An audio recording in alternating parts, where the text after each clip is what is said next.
To make a start then, our virtual coffee morning this morning is about supporting your students to apply to specialist subjects and unconventional subjects.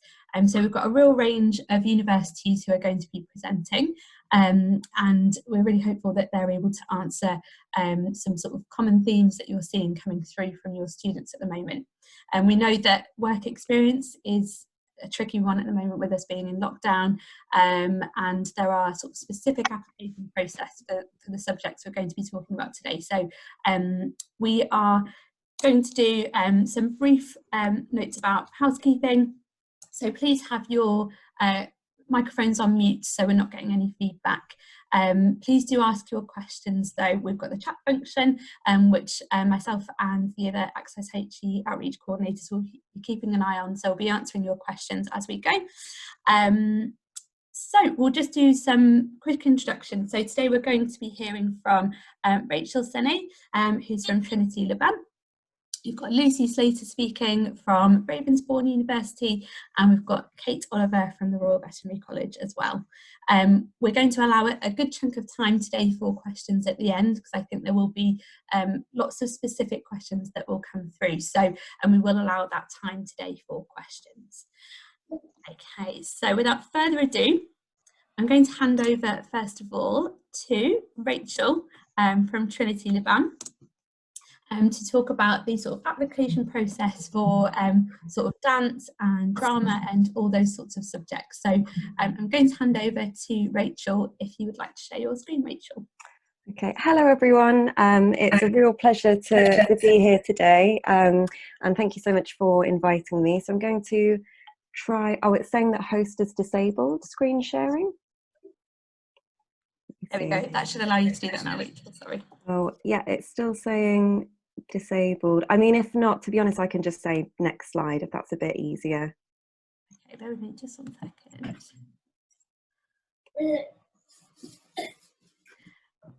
We'll probably do that. Sorry. Yeah, no, that's fine. To be honest, I find sharing screens quite difficult myself, so it's quite good to have someone else do it. Yeah, so hello everyone, my name's Rachel. I am the Student Recruitment and International Relations Manager for Trinity Laban Conservatoire of Music and Dance. Just to give a little bit of an overview about what we do, we specialise in music, so in performance and composition of classical and jazz music and contemporary dance, and also musical theatre. So next slide, please. Great. So just to talk about just really quickly an overview of what's a conservatoire. So I know that when I started in my job, I thought it was this quite sort of odd term. So conservatoires are small specialist higher education institutions that offer intensive education and training in performing arts. So subjects typically studied include music, musical theatre, dance, acting. You have things like puppetry, filmmaking, so all sorts of very, very creative, practical subjects. So yeah, next slide, please. Yeah, and so what's different about a conservatoire? So as I say, we offer very vocational specialist study, so it's really all about professional training. We have an approach to learning that, yeah, I think I can maybe hear someone's microphone. Sorry, it's just slightly throwing me off. Oh, that's great, thank you. So we offer vocational specialist study, so it's all about sort of professional training. In terms of our approach to learning, it's really all about individual creativity, skills and knowledge. So the sort of difference, the main difference maybe between a conservatoire and maybe studying at a university institution, a big difference is the contact hours. So students would typically have a full timetable for the day, so not dissimilar, I imagine, to what they're experiencing at school. And a lot of that will be one-to-one or small group teaching. As I said, it's very, very practical, so a lot of it will be on their principal study or their principal subject. So they'll have often weekly one-to-one sessions with a tutor, and lots of time is given for rehearsal, workshops, master classes, and lots of performances as well if you're in a performance subject. The other difference is the length and range of programs. So I know that typically at universities, an undergraduate degree is 3 years. For a lot of conservatoires, it's a 4-year undergraduate degree. So again, that's something to bear in mind when you're talking with students, is that it will be a very intensive 4-year period of their life that, as I said, provides lots of professional training and lots of wonderful opportunities for performances and things like that. Mentorship from industry experts. So for this, as a conservatoire, as I said, because it's very vocational, it's all about preparing students for entering their specific industry. And so a big part of that is mentorship from industry experts. So an example of that is for Trinity Laban, we have 2 buildings. We have King Charles Court and we have the Laban building, which is for dance. The Laban building, I think, has the biggest contemporary dance stage in London, apart from Sadler's Wells. So we often have dance companies who are going to go on to perform at Sadler's Wells coming and rehearsing in the Laban building. So obviously while they're there, they then offer masterclasses. And so students get lots and lots of exposure and opportunity to make connections with industry experts. And as I said, a lot of it is about really equipping students for working in the performing arts industry. Next slide, please. Thank you. So I know that for a lot of students, and actually for a lot of parents and carers, a big question about going into performing arts is around what the employability, what the employment options are for them post-graduation. And so I just wanted to kind of give a quick overview of that. So they will gain a degree through studying with us. So that would either be a BA or a BMAS, which is specifically for music. In terms of transferable skills, there's a huge range of transferable skills they'll learn with us apart from in their specialist subject. So discipline, I think if you study at a conservatoire, then you really do have to learn a lot about discipline. It's very intensive hours, you know, teamwork, confidence, being able to articulate yourself. We teach things like entrepreneurship, leadership, all sorts of different things. Again, your contacts, you gain a huge amount of contacts from being at a conservatoire. And these are just some statistics. So 80% of conservatoire graduates work in the arts. So yes, they do get to go on and work in the arts.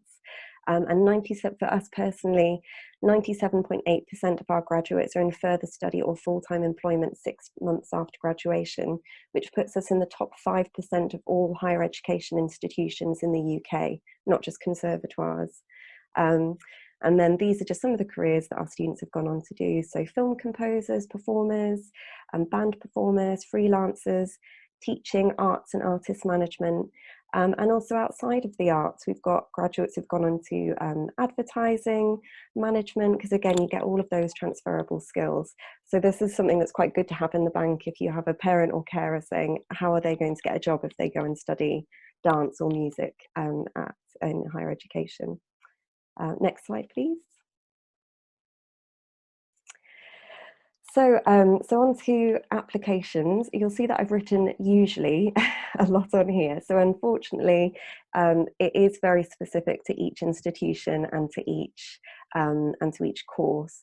So the main thing that I would say that the way that you can support as teachers is really allowing the time that you can spend with your students to look and to research institutions and to look into their application process and their admissions process. Typically, applications for conservatoires will go through UCAS Conservatoires, which is a different branch of UCAS. The good news is that you can apply for up to 6 conservatoires through UCAS Conservatoires, and you can also apply through UCAS. It doesn't affect the amount of institutions you can apply through UCAS. So it does really broaden the amount of institutions you can apply for. I've just put a note there about audition fees, as I know that this is something that students normally won't be expecting, having applied through UCAS for other institutions.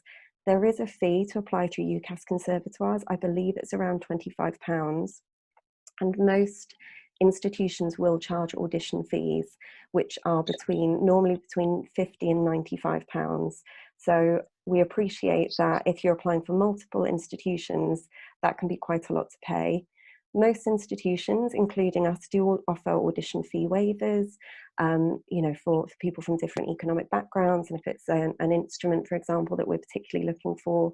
So again, just to say as a teacher, to allow that time to spend with your student to look into audition fee waivers if that's going to be something that will be quite stressful for them. In terms of the timeline, typically applications open on September the 1st on UCAS conservatoires, but again, this can vary helpfully. Once a student has made an application on UCAS conservatoires, normally they would then be invited to an audition. And again, when the auditions happen does vary by course. For us, we have our first round of music auditions normally around November and December, and first round of dance auditions normally around December and January. Typically within 3 weeks, they would receive a response from us, whether or not they've been invited to a second round of audition or they would just get the offer through UCAS conservatoires. But again, that can vary on the time of year and how many students we've had and things like that. Yeah, but that's a typical, is a typical timeline. And as I said at the bottom there, it is individual to each institution, so please spend time reading their application guidelines. So yeah, so just a note about the application. Actually, if we go on to the next slide, I think I covered that in the next slide. So yeah, next slide, please. Okay, so yeah, I'll cover this here. So how can I help students? So doing research into the course and the institution. So most institutions, including us, offer open days, taster days, and audition preparation days. Just a small plug for us, we've just opened up registration for all of our virtual open days. So that will be a chance for students to talk with program leaders, talk with current students, ask any questions. We're also putting together some videos, some sort of virtual tours of our campus. So I think just having the opportunity to go to as many of those as possible and really get a sense of what it would be like to study at an institution is really important. Come and see us if it's outside of open days. The good thing about us and about a lot of conservatoires is because we're quite small, we can normally be quite responsive to individual requests for students to come and have tours. So I'll leave my email at the end. Of course, at the moment we're not open. Well, we're open in terms of teaching online, but our buildings aren't open. So you know, obviously they can't come at the moment. But normally we're really happy to have students come and have a chat with us. Yeah, doing some research into whether the course is right for them. So I say most conservatoire courses are really, really practical. So, you know, there are some lectures and some seminars, but most of it is very practical, and the assessment is normally a blend of practical and then a little bit of writing, but mostly it's sort of performance assessment. Yeah, and looking into whether the course is right for them.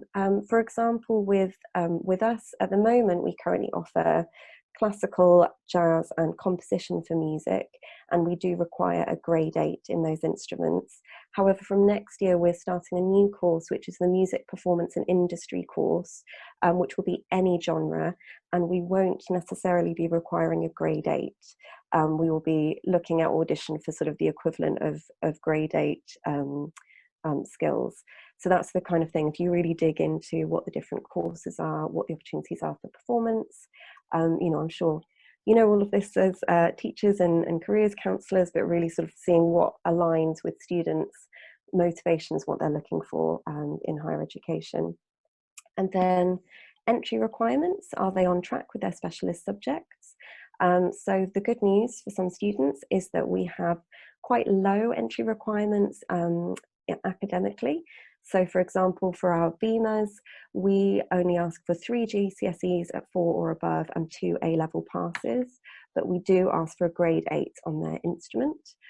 Occasionally, there have been exceptions to this through audition, if someone really blows us away at audition, but typically, yeah, it would be grade 8. And then for the BA in contemporary dance, we ask for 5 GCSEs at grade 4 or above and 2 A-level passes. And the difference with the BA in contemporary dance, because we do recognise that dance is being slashed as an A-level subject across schools, we only ask for practical experience. So it will mainly be through the audition that we would be assessing whether or not someone's right for us. So once they've done all of their research, the other way that you can support is through their UCAS Conservatoires application. very similar to UCAS, we will ask for a personal statement and then them to fill in all information about their education and experience. I would really encourage you in the personal statement to plug those gaps. So for example, if a student is applying for a contemporary dance undergrad degree but hasn't done dance at A level, using the personal statement to talk about the dance experience they do have, their motivations, why they think that, that they would be suitable for the course. And then really support with auditions. We do recognise that auditions are incredibly stressful for students, and actually a lot of students find that on the day the auditions aren't nearly as bad as they're imagining in their head. But they will need time to prepare if they've got multiple auditions at different institutions. Of course, if they're around the country, that can be very time consuming, so being understanding with that. In terms of what they'll need to prepare for auditions, that will again vary by course. So for our undergraduate music degree, we ask students to prepare 2 contrasting pieces, and then they would need to do a short musicianship skills test. So obviously they'll want time to prepare their pieces. For our musical theatre department, we ask for 2 songs and a monologue, so they'll want time to prepare that. But then by contrast, for our BA in contemporary dance, they don't have to prepare a piece to perform. Audition is all done through them taking part in various classes, and the teachers will observe how they do in those classes. So they wouldn't need to prepare something specialist for that. So again, giving them the time to prepare. Interview practice, nearly all conservatoires, part of the audition will be the interview. And similar to the personal statement, this is the chance for students to plug any gaps that they might have in their experience and really explain what their motivation is. So very similar to what I'm sure you do with students applying to other higher education institutions, giving them the time and the opportunities to have lots of practice with their interviews. Again, we try as much as possible, and I'm sure it's the case across the board, to make sure that auditions aren't this incredibly intimidating thing, but it is intimidating to come to a building and to perform in front of someone and have a panel and then have an interview.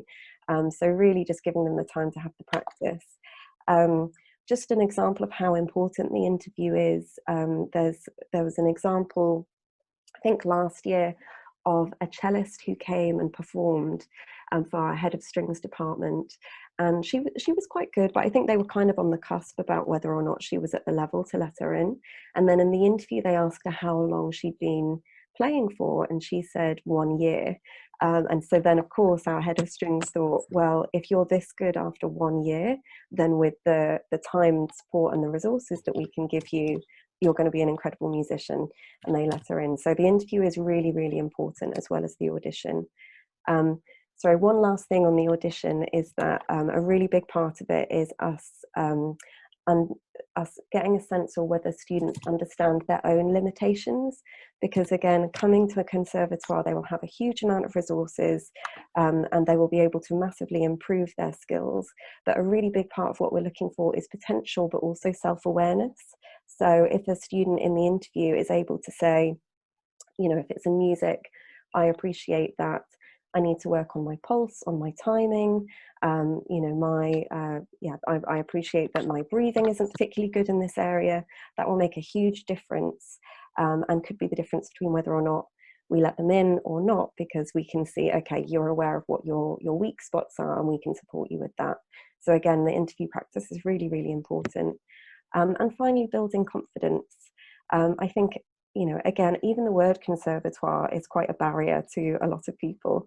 And so just really helping to build their confidence that it's not going to be like, what's it called, Black Swan or whatever it is. It's not going to be really, really intense, that it's another higher education institution that's there to support them. And so really building their confidence that, they deserve to be there. I think that's really important. And so, just onto the final slide. Not sure how long I've been talking for. I feel like I've talked very fast. So here's where you can get some more information. So the UCAS Conservatoire's website is a really good place to start. It's got lots of blogs and information about all the different conservatoires. It's got blogs about writing your personal statement, how to choose a conservatoire. So I really recommend going there and looking for some more information there. Conservatoires UK. So there are 11 conservatoires in the UK, and we're all part of something called Conservatoires UK. So if you go on our website, there's a lot more information about what it means to study at a conservatoire. Yeah, some more information. It's a good one to have, as I say, kind of up your sleeve if parents are asking what it would mean.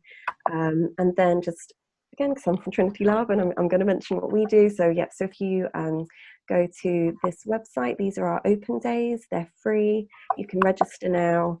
We've got our musical theatre on the 18th of June, sorry, and then we've got music and contemporary dance in July.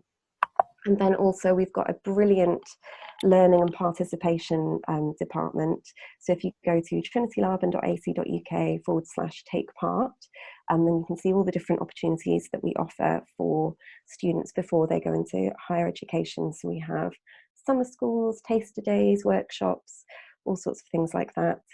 Again, obviously, a lot of that has been put on hold currently, but we're really hoping that we can open that up again as soon as possible. And finally, this is my email address. So I think I saw that these slides are being sent around, but if you do have any further questions or or you'd like to have a chat, about maybe one of us coming and giving a presentation at your school or anything like that, then you've got my email address there and I'd be very happy to chat with you. I don't know if that's been 10 minutes or long, so I'm sorry if I've spoken for too long, but that's a kind of whirlwind tour of UCAS conservatoires. Fantastic. Thank you so much, Rachel. I think you were bang on time, so that was perfect. Thank you very much. Great, that was so fascinating to hear about sort of the specific application process that people have to go through. And I think there are some questions that have come up within that. One of the questions in the chat was around when the UCAS deadline is for conservatoires. I know you mentioned the sort of audition processes take place at different times throughout the year, but is the UCAS deadline the same or is that different? Yes, so again, when I was preparing for this, I thought, gosh, I wish I had all of the answers. It does vary. So for example, for our music deadlines, it's typically in, I think it's the end of October. And then it's slightly later for dance. Yeah. So so the best thing is to look on the individual to look on the individual courses. But yeah, kind of thinking if you aim to get your application in September, then you'll be fine. I think, yeah, that's it. It's for those students that are looking at very specific subjects, it's looking very much in advance and researching those specific institutions and supporting them to do that. Yes. Great, thank you. There was another question that came up about the audition fee, and I know you mentioned that can be waived for specific groups. I wondered how you find out about that. Is there a place where you can see, if you're eligible for that, or what's the process? Yeah, so it's set by each institution. So the best thing is, I think on our website, if you just look up audition fee waivers, we've got a whole page about it. And so I think, unfortunately, and this is something that we're looking to change, I think unfortunately you do have to pay the fees up front just because of the way that the system is set up. And again, this is something we're working with UCAS Conservatoires to change. But then you can then email and then we can request for a refund on your behalf and then you get that money back. But I just wanted to flag that really early on because I appreciate that's something that can be, again, quite sort of a barrier if you're not expecting it. That's really useful to know, thank you. And are there any other questions from anyone on the call? Please unmute yourself and say hello. Does anyone have any questions for Rachel? I'm just going to keep an eye on the chat as well.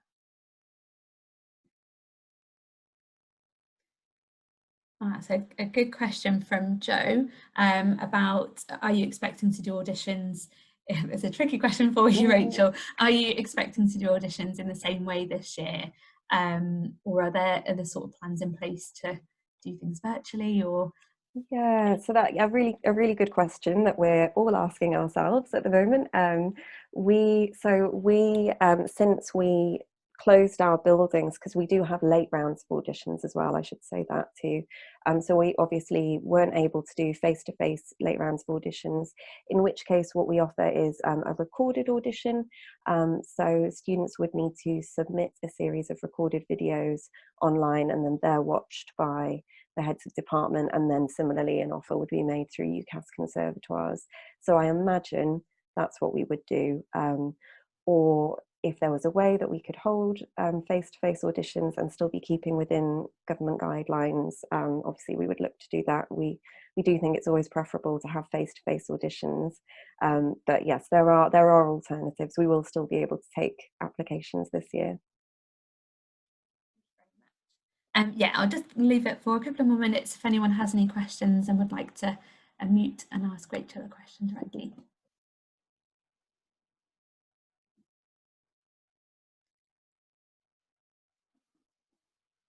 Okay, all right, lovely. Well, thank you very much, Rachel. So we're now going to move on to Lucy from Ravensbourne. I'm going to attempt to give you control, Lucy, so you can present your own slides. So bear with me just a couple of moments.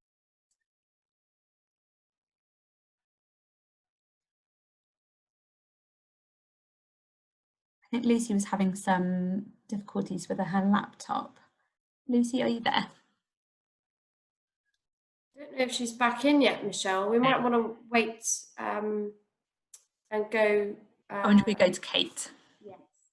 All right then, so we'll move things around, Kate, if that's okay. No worries. And I am going to make you the host, which means you can present your screen. So yeah, we'll hand over to Kate now from the RVC. Great. Let me just get that going and see. Can everyone see that all right? Fantastic. Well, lovely to see you, everybody. Nice for a Friday coffee. I'd called this talk Animals for Everyone, meaning I think animal learning and animal study should be for everyone, but I realised there's a slight implication there that we're giving away free puppies as part of this. Sadly, I'm unable to on Zoom, but I have, you'll be glad to know, liberally sprinkled cute animal pictures through this presentation to keep you engaged. So what I really mean is animal science careers should be available to all young people, regardless of background. So this morning, I'm going to just tell you a bit about who Royal Veterinary College are, for those of you who don't know. Hopefully tell you all the basics of what you need to know if you've got a young person interested in animal science, all the basics, what you need to do to support them. What we can do to support you as well. And I'll basically try and whip through it fairly briefly to give as much time as possible to ask me anything. Because as I was saying to the other presenters this morning, when you're in specialist colleges like us, that's the main thing. You've all got specific questions, so we'll try and leave plenty of time for that. So first of all, RVC, this is who we are, the Royal Veterinary College. Our mission is about improving animal health and welfare. So we do that through our research, through our study, through our animal hospitals, and of course, through training up the next generation of healthcare professionals. We're the #1 vet school in Europe. We are usually the #1 vet school in the world. They just did the rankings last month and it keeps going between us and California, and they just edged it this year, which is really annoying. But you can see that basically we're a top ranking, absolute top ranking university, the place you want to go for animal science careers. Students say we're small and friendly, which is really nice. They feel connected to the staff and the other students because it's only about 2,500 students total. But obviously big enough to have absolutely world-class experts. And we're a college of the University of London, so the students have also got access to the massive University of London sports and societies, as well as our own resources. And we've got 2 campuses. So we've got one in Camden in North London, which looks like this. And we've got the absolutely gorgeous Hawkshead campus in Hertfordshire, which is huge. And that's where the farm is and the horse hospital and all the kind of big animals and the clinical rotations can take place there, that kind of thing. So a nice balance. What can you study? So for your animal interested young person, it is super likely that they expressed an interest in animals and everyone told them they should be a vet because that's the only career that anyone could think of at the time. So what I'd really encourage you to do is to help them reflect on what they're actually interested in and look for what options there are for them, because there's lots and lots of different careers available, what's best for them. So the first set of degrees that we offer are veterinary medicine degrees. So that's literally what qualifies you to be a vet. Like a doctor, it's a professional career like that. Obviously, when you've qualified, you can then specialise. So if they're particularly into small animals or horses or farm animals or wild animals, you can specialise professionally. It's a 5-year degree. We also offer at RVC a gateway course, and that is to acknowledge that there are tons of young people who would make excellent vets, but they come from backgrounds that mean they've had less support than other people to reach that goal. So the gateway course, it's got different grade criteria to get in. To be eligible, you meet certain criteria like being the first in your family to university, lower income, care experience, things like that. And it's a foundation year where you get the work experience, you get upskilled, you get used to the university life, and sets you up in a really good position for the following degree. So it's a fantastic opportunity. The second kind of house of degrees we've got are veterinary nursing. So if your student is more interested in the animal care side than the kind of surgery medicine side, this could be a really good option for them. It's a really practical degree. Most of it takes place in the hospitals, so it's really hands-on. And it's either 3 or 4 years, depending on whether they do a research project as part of it. And then the final host of courses is biological sciences. And this for people like me who loved animals, were told to be a vet. But what I love is I'm so interested in what animals are made up of and why they behave the way they do. I'm interested in the biology of them rather than wanting to cut them up and fix them. So we offer biological sciences degrees, bioveterinary sciences degrees, which are a bit more medical, and also a course called Animal Biology, Behaviour, Welfare and Ethics, which if you have a young person who is anything like me, sounds like about the most interesting thing you could possibly study. There's also master's degrees, including a wild animal biology master's degree that takes place partly at ZSL London Zoo. So there's a lot of cool degrees here. Obviously, the careers you can get into from there are hugely varied: research, conservation, animal welfare, animal education, or any biology degree, any biology career from there. So the quirks of applying, because it is a little odd. Veterinary medicine is like any of the other medical degrees. So the deadline is 15th of October. There's also a supplementary form for it where you put in your work experience and other bits like that. Loads of people forget to fill in the supplementary form, and it does affect their application. So please, please, please remind them to do the supplementary form. It's usually 3 A's: biology, chemistry, and anything else. We don't care. It doesn't need to be maths or another science. It can be anything.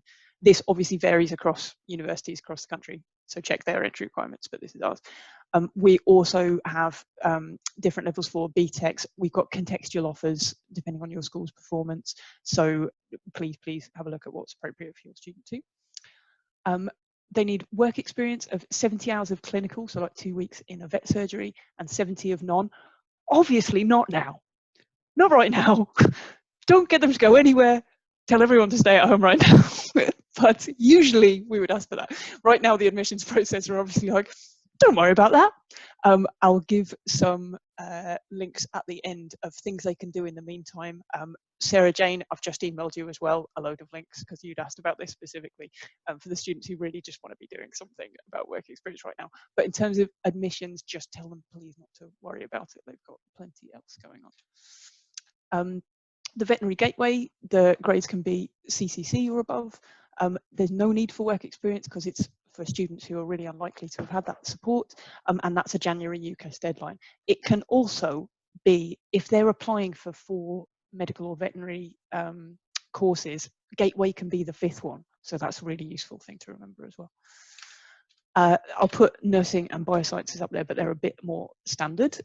You'll be a bit more used to those. We do interview for the medicine and nursing courses, and those are MMIs, so those kind of 5-minute short skills-based ones. So they might have one that's testing their communication skills, and one about empathy, and one about critical thinking.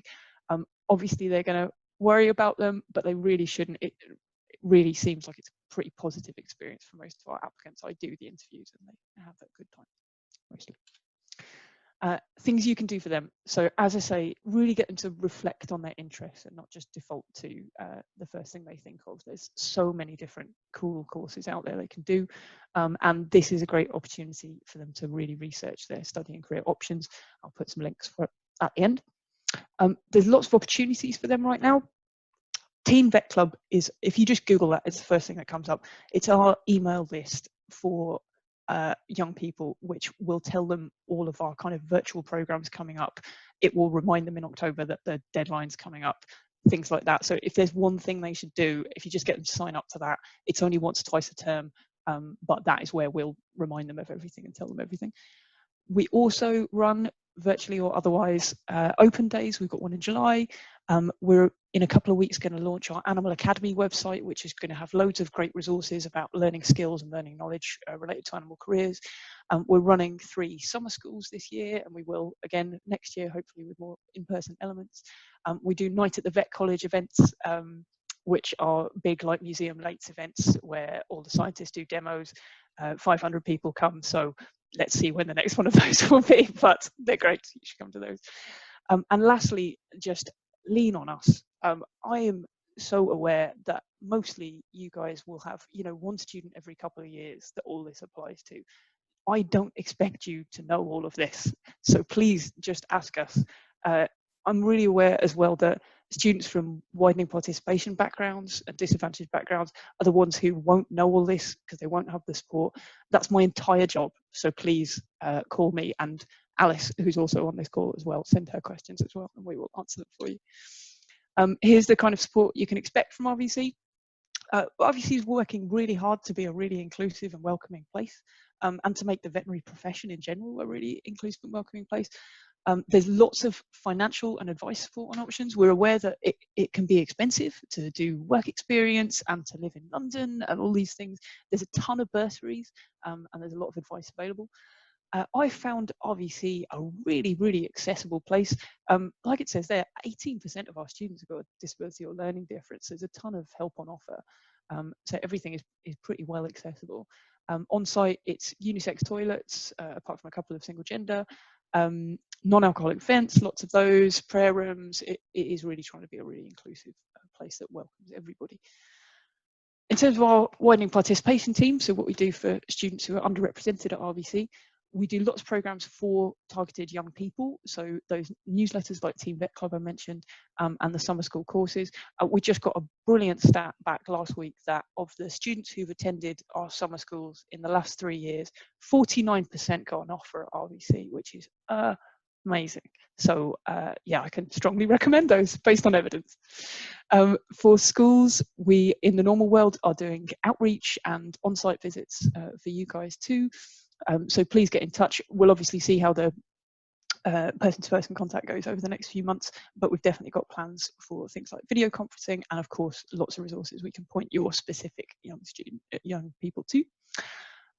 Last week we released this awesome purple Teachers and Careers Advisors support pack, which literally, I'm going to send the link in this because it literally, if you didn't listen to the last 10 minutes, basically just tells you everything I just said and everything you need to know. There's also a teacher newsletter that you can sign up to on this as well, which again is the one thing we'll make sure that is informed. So if there's one thing you want to do, just sign up to that. I promise we won't bug you once a term, something like that.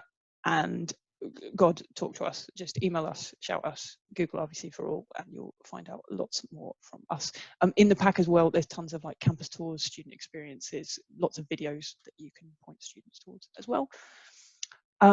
Any questions? So Sarah Jane had emailed me already to ask about students who had all their work experience cancelled. Like I said, please just reassure them it's not an issue right now, but I'll put some links in the chat of exciting things that they can do. Cool, ask me anything. What you got? Thanks, Kate. That was a brilliant presentation. I really, really enjoyed it, and I learned a lot in that. We've had a few questions on the chat. A question from Tom Palmer about mature students. So he says, what about mature students studying an access course? I guess, what's the policy for admissions with them? Yeah, we definitely encourage mature students, and we've got quite a lot of them actually. Because we're world high ranking, we get a lot of American students as well who are all mature, but we get tons of UK mature students as well. Tom, have a look at our website for the exact admissions thing you're referring to, because I'm sure my knowledge won't be up to date. But yeah, there's support for them. There's help getting kind of child maintenance allowance and family housing and things like that, specifically from our advice centre. So there's support for them too. Great. Okay, thanks. And another question from Marina says, do you apply via UCAS as usual, or is it like conservatoires, you have a particular site? You do UCAS as usual in October for VetMed and in January for the rest, but supplementary form. Supplementary form. That's not through UCAS. Oh, that's going to haunt me in my dreams now. Extra one. Like if you sign up to our newsletter and then just forget about it, because we'll tell you 10 times in October that form exists. But remember that form. Okay, fab. And yes, Wendy, I had a similar thought to you. Wendy asks, are the transport links good for the Hertfordshire campus? And I just wondered more about the student life there. So is it on a campus? Do they have accommodation? What does that look like? Yeah, sorry, I should have said the transport links really good. So the Camden campus is 10 minutes walk from King's Cross, and then it's a 10-minute train to Potters Bar, and then there's a free shuttle bus that goes back and forth all day between the campus and Potters Bar, and also stops at like the Tesco and a gym and the farm. So it's a RVC bus that goes on a loop all the time. The campus is wonderful. As Alice hasn't been there yet. She started just before lockdown, but it's beautiful, huge open space. The students, if they're on the veterinary medicine course, they do the first 2 years in Camden, where it's quite more lecture and theory based, and then they're up at Hawkshead for the following 3 years doing lots of clinical and practical rotations. And generally that's a mix that the students seem to really enjoy.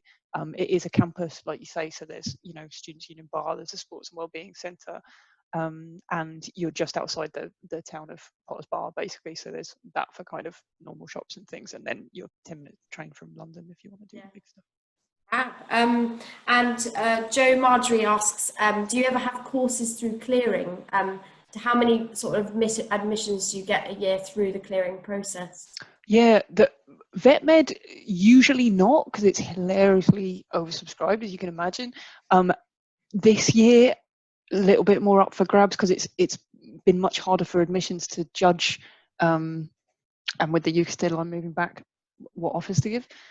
So it's worth keeping an eye out for this year. But certainly the other courses appear in clearing a bit, yeah. Yeah, okay, thanks. And yeah, keep popping the questions in the chat if anyone has them. But just a final thought from Mary. She says, did you mention something about alternative things students could be doing about work experience? I think this is a particularly, because you don't have VetMed as an A-level, do you? So what kind of experiences can students get, and how can teachers signpost those to their students so that they can have that experience before applying? Yeah, so normal world, we've got lots of tips for it, and if you look in the teacher pack, there's lots of ways to phone your vet surgery, etc. But I'll leave that aside for now because I can't do it right now.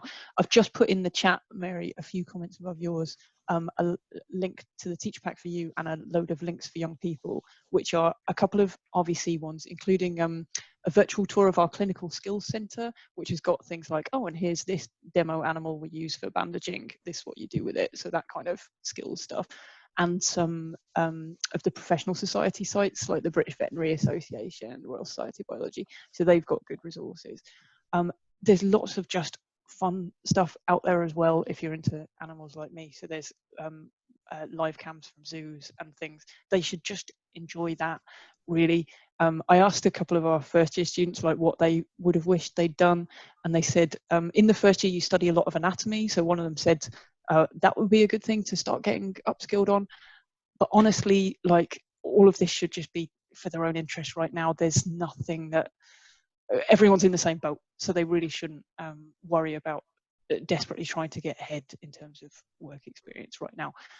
Having said that, in a couple of weeks, our Animal Academy site is going to launch, and that is one of the things that we're particularly concerned about for students from underrepresented backgrounds. So we're going to have on that a lot of, hopefully, video clips which are like, here's how you bandage an animal, here's how you do clinical examination on a dog, here's how you do a horse ultrasound, it's great, and things like that. So if your students are from those eligible backgrounds, it's really worth you keeping an eye out. Okay, Animal Academy. All right. Yeah. Well, so It's we'll be not sending. launched yet, but we'll do it. Yeah.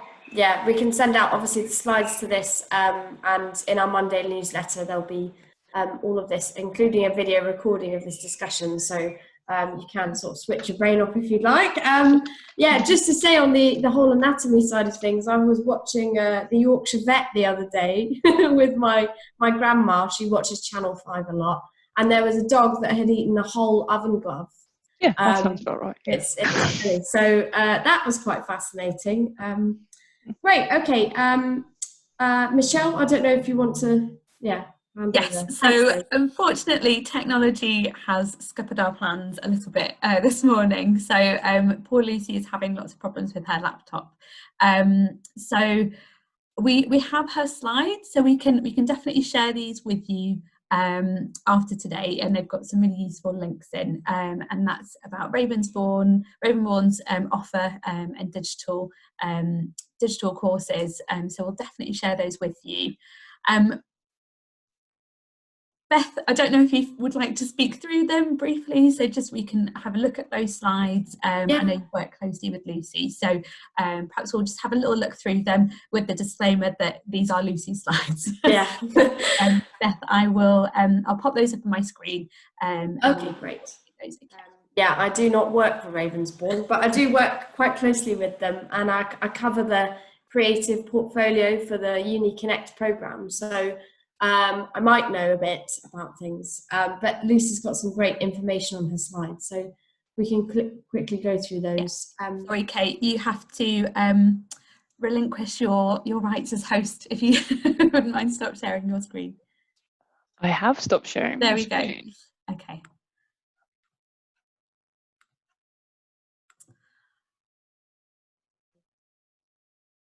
Oh, we've had such a run of smooth Zoom videos, and today Zoom is just being a bit mean.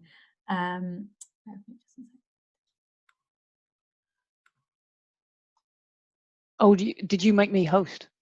Yes. Let me make you host back. There you Thanks, Kate. Mm-hmm.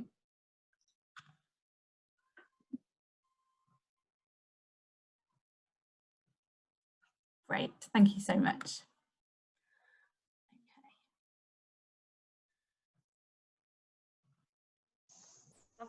Okay, so for those of you who don't know Ravensbourne University, it's located just by the O2, and it's a really wonderful campus. I went there, back in January, when we could all actually go to places, and it was a really, really nice space. The whole space of Ravensbourne is actually an old car park, but they've hollowed it out. So the entire main building is just one sort of hollow, really tall car park, I guess.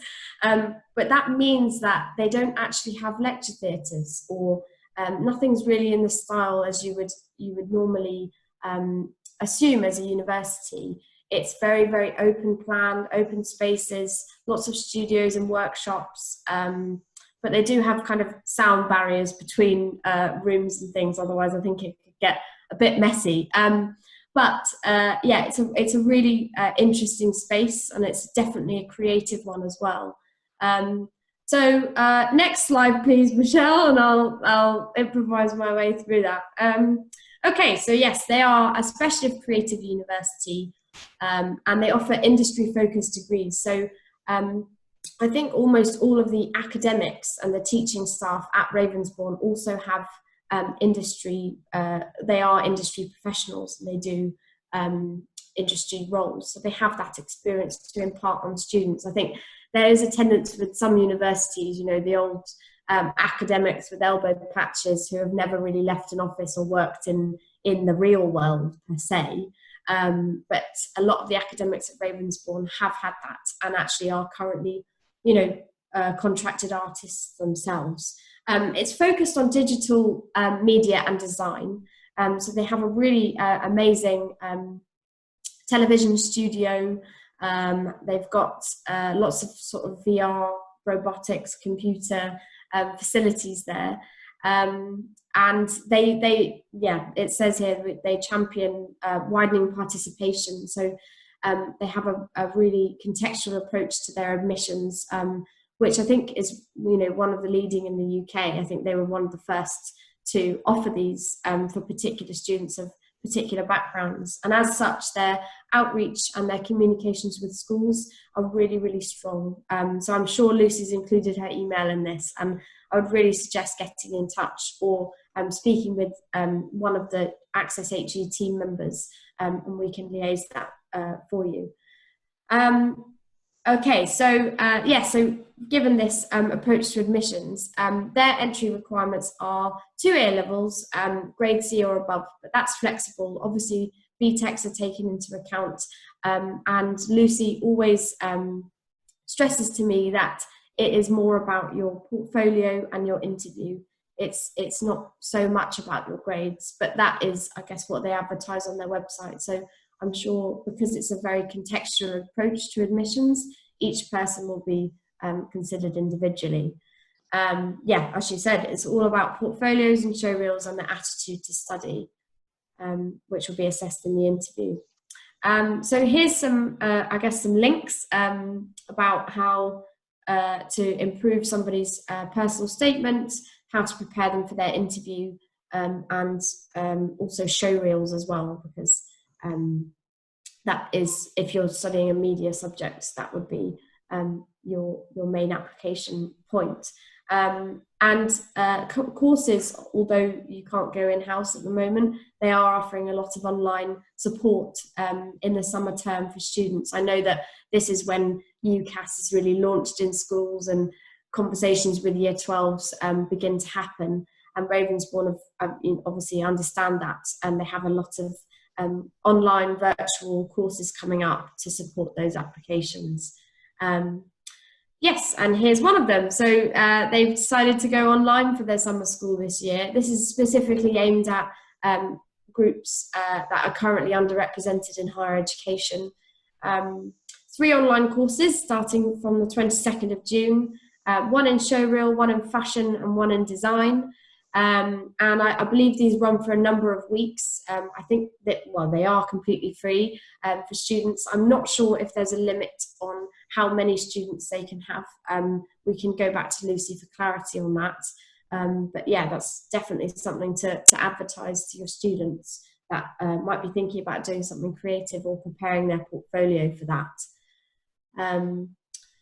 And Make It Ravensbourne. If you haven't seen it already, if you go onto Google and type in Make It Ravensbourne, it's an amazing resource for young people, schools and colleges, and they're all projects that you can do at home that are creative, with sort of introductory videos and templates that you can use. You can make your own face mask on there. I've been tempted to do that one. But also it talks a lot about career pathways. So in these fun projects that you can do at home, you can also find out a lot about what it's like to study a media and creative course at Ravensbourne. So that's if they're ever bored at some point, or the bank holiday Monday is coming up, you might want to check that out. Right, I'm not sure what this is. Oh yeah, this is a snapshot from the websites. As I say, there's Make Your Own Face Mask there. Yeah, you can create your own comic, which sounds amazing. Make your own GIF. That's definitely for the young people. And yeah, so there's lots of projects to be getting involved with. And oh yes, so Ravensbourne have industry insights. So they have, it's called Rave Lates or the Rave Factory. And in these, they have industry experts talking about a particular topic or a particular creative avenue. And they've got lots of different ones, as there's Mental Health Awareness Week was last week, but also they have other academics that actually teach at Ravensbourne, giving their insights into what it's like to work in that industry and what students and pupils can be doing now to help their opportunities. Stay in touch. So that's the email address where you can reach Lucy and her team. They're all over, you know, Twitter, Instagram, social media. They're really savvy on all of that. As I said, next term and in the summer term as well, this term, there's outreach programs happening online. I don't know what Lessons in a Box is, so we can get back to her on that.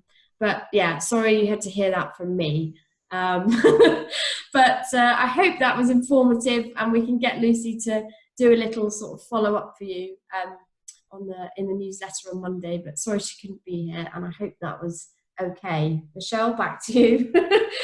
Fantastic job, Beth. Thank you so much.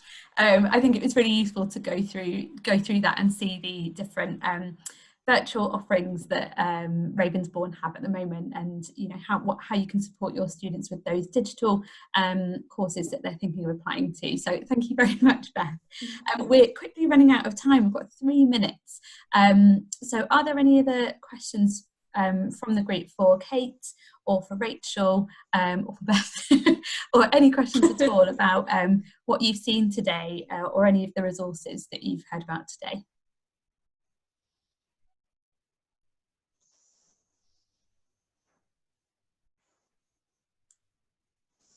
And that's okay if there are no questions. We will be following up with these slides, like I say, so they'll include all those links that you've seen today, all the links to the different resources, but also the points of contact that you need to get in touch with at those universities. I think just leaves me just to say a thank you so much to Kate and to Rachel, some really inspiring presentations this morning. I really want to come and do one of the veterinary nights at the vets. That sounds fantastic, and I hope that that's able to be up and running again soon. Please do get in touch if you have any suggestions for future coffee mornings. But yes, thank you so much everyone for dialing in today, and have a very good rest of the day. And have a great long weekend. And a great long weekend. Bye all.